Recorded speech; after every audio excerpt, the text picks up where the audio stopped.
Hello, hello, j'espère que tu vas bien. Aujourd'hui, c'est faire face aux épreuves de la vie. Tu as pu constater dernièrement que je suis dans une passe difficile et qu'automatiquement, les informations que je vais te donner là, aussi bien que ça peut t'aider, mais ça va m'aider moi-même également. Donc je vais prendre mes notes, je vais lire mes notes. Oh, j'ai mis un truc, ça me pique les yeux. La vie est faite d'épreuves qui nous paraissent insurmontables. Les épreuves rendent vulnérables. Elles sont aussi, en trouvant les bons soutiens, l'occasion de redéfinir et de poser un autre regard sur soi. Olivier Douville, qui est psychanalyste, explique que toutes les épreuves majeures de l'existence renvoient à une situation de détresse originelle.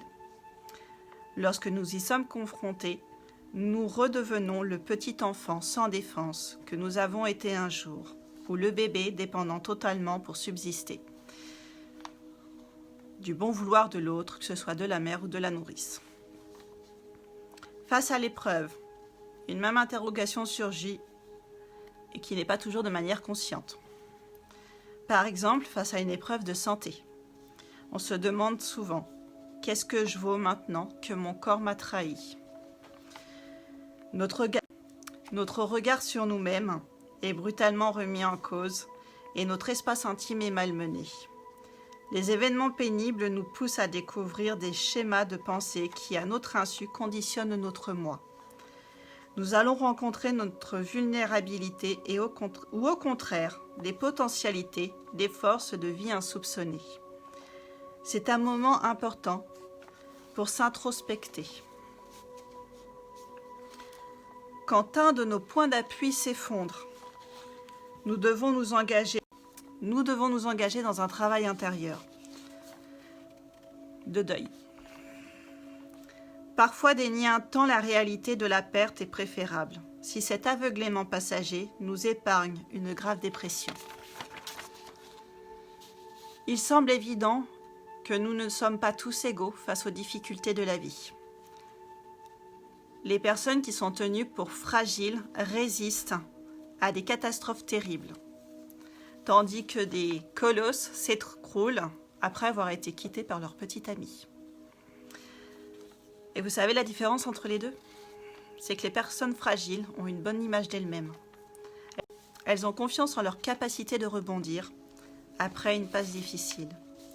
Surmonter les épreuves difficiles, c'est bien plus qu'un courage. C'est un art de vivre qui passe par l'acceptation.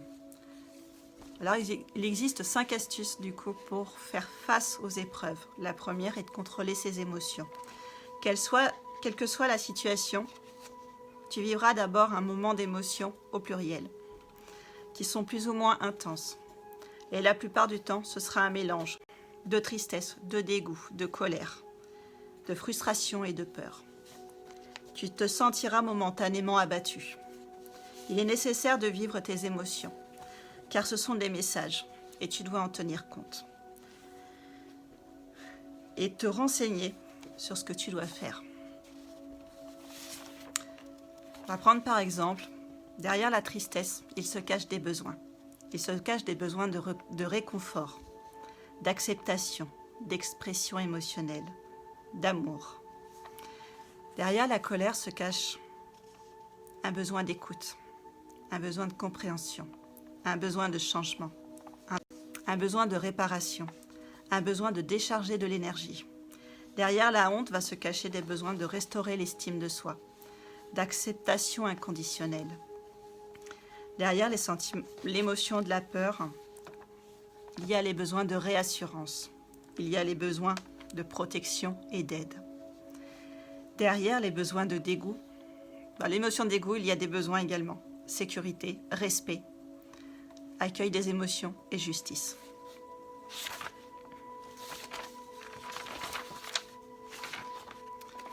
Ensuite, analyse la situation. Dans tous les cas, garde la tête froide et analyse la situation au niveau des faits va t'aider à sortir la tête de l'eau et à prendre du recul.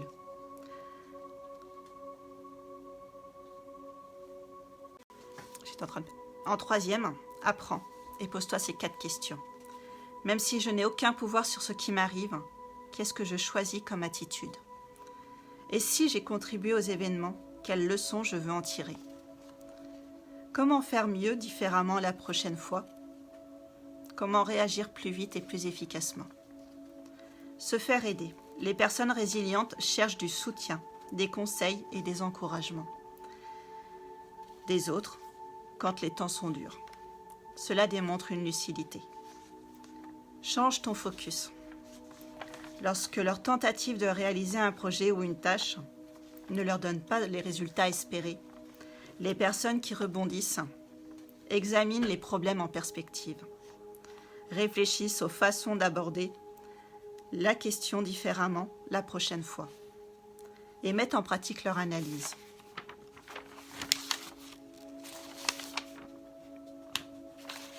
Comment exprimer tes émotions?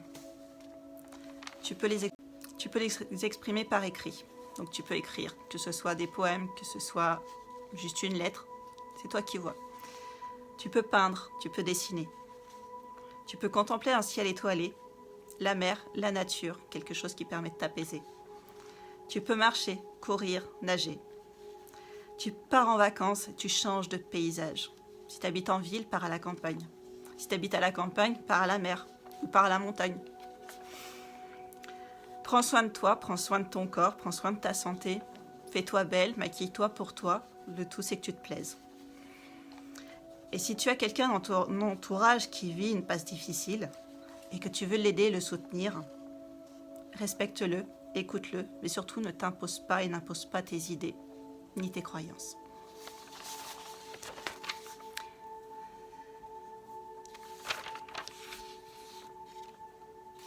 Je suis en train de regarder si je n'ai pas oublié quelque chose.